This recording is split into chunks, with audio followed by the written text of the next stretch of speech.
Who would win in a war?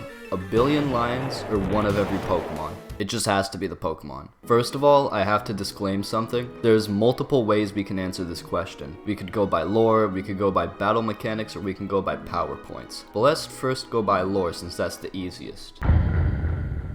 So, Kyogre just does the Noah's Ark Flood Mark 2.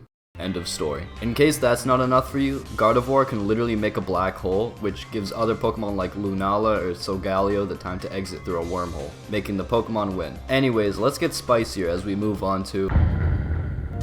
If we go by battle mechanics, then this gets a little more complicated. Kyogre wouldn't be able to flood the earth, but it can do something else. I propose a theory that water types could use Surf to damage all of the lions, or ground types could use Earthquake. Pokemon heads are probably looking at me like, "Oh, don't you know that spread moves do less damage on multiple Pokemon? They would do way less damage against a billion lions." And the first part is true, but the second part isn't. You see, spread moves like Surf do 75% of their usual damage if there's 2 or more Pokemon. But if you add more Pokemon, like in multi or triple battles, it's still 75%. This would mean that spread moves would still be able to nuke the lions if we go the Surf route. We have Storm Drain Pokemon to protect the rest of the Pokemon. If we go the Earthquake route though, we have Flying type Pokemon. It's easier to go the Earthquake route because the sun will be up. And also, Storm Drain might screw with things a little bit. Just 2 more things before we move on to the power points debate. The Lions would probably have Pokemon movesets, so let's give them one so that this whole debate isn't solved with Ghost Pokemon existing, because that's a boring answer. So we have Slash, Crunch, Aerial Ace, and Double Edge, but the last 2 could be subbed out. Also, last thing, how the hell are you guys justifying a lion ladder? People can't even do that, never mind lions. And don't even talk to me about lion jacket.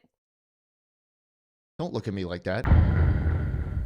The PowerPoints question is where I really start to get into a pickle. PowerPoints are essentially the amount of times you could use a move. We might not be able to use Surf or Earthquake anymore since they have a limited range and low power points. So here's a different idea. Sandstorm. My second place theory is that a Pokemon can use the move Sandstorm. Sandstorm is a move that affects the field, dealing 1/16 of damage to everyone every turn, apart from Pokemon with certain types like Rock, Steel, or Ground. What we can do is set up the Sandstorm and stall out the rest of the turns. The Pokemon can use Protect and Substitute for 8 turns, and recover in between. It seems like a foolproof strategy if Sandstorm affects a wide radius, but my first theory is an even better idea. Tropius. Finally, Tropius is actually useful. If flying Pokemon can avoid a lion's attacks by flying, then Tropius is the Pokemon that can make this happen. You see, Tropius has the ability Harvest, which replenishes an eaten berry in the sunlight, and Tropius has the move Sunny Day. But how does this bypass the power points issue, you ask? Introducing the Leppa Berry, a berry that restores power points. Tropius could set up Sunlight and then attack the lions with Magical Leaf, a weak spread move, but a spread move nevertheless. Of course, this can't really happen unless you let a flying Pokemon fly over the lions, unless the Pokemon flies over the water, but that was a lot of information over the past entire video, so let's review.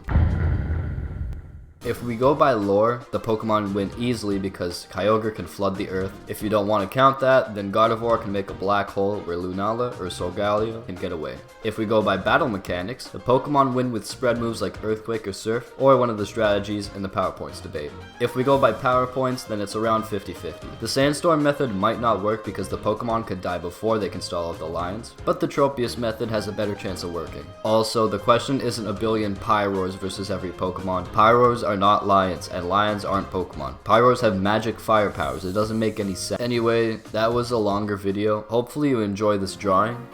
We will flood the earth.